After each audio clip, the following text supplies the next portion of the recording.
Mardi 7 novembre, le roi Charles III a prononcé son premier discours en tant que roi au Parlement britannique avec, à ses côtés, son épouse la reine Camilla mais pas ses fils William et Harry. Une autre personnalité royale a fait sensation. La suite après la publicité moment historique pour Charles III. Celui qui a été fait roi le 6 mai 2023 à 74 ans, prenant la relève de sa célèbre mère Élisabeth II, décédée le 8 septembre dernier, a ouvert sa première session parlementaire dans la Chambre des Lords au Palais de Westminster, ce 7 novembre. À son bras lorsqu'il a fait résonner le premier discours du roi qu'il est désormais, se trouvait bien évidemment son épouse Camilla, 76 ans. Pour l'occasion, elle a choisi de remettre la tenue qu'elle portait lors du couronnement, à savoir la création signée Bruce Oldfield sur laquelle figurent des broderies du nom de ses petits-enfants et de ses chiens. Sur sa tête toutefois, elle portait pour la première fois la tiare de diamant, appelée également diadème d'État.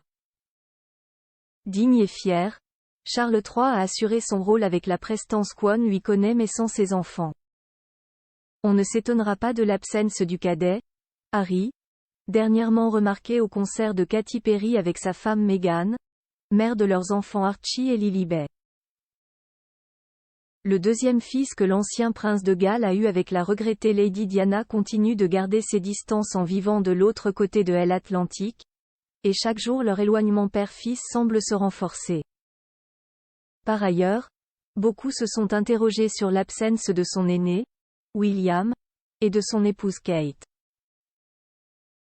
Son fils William absent, une autre membre de la famille brille pour le roi Charles III. Les héritiers du roi ou de la reine ne sont pas obligés d'assister aux ouvertures des sessions parlementaires.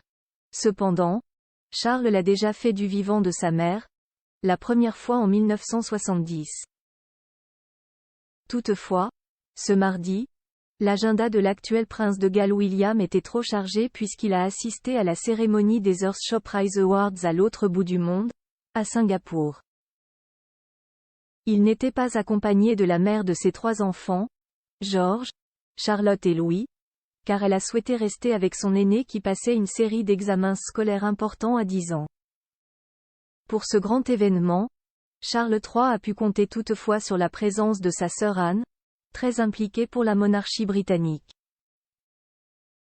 Pour ses décennies de loyauté, la mère de Zara et Peter Phillips a fait office de bâton d'or en attente, Gold Stick in Waiting, assurant sa sécurité, un rôle qu'elle a tenu lors du couronnement de son frère. La suite après la publicité.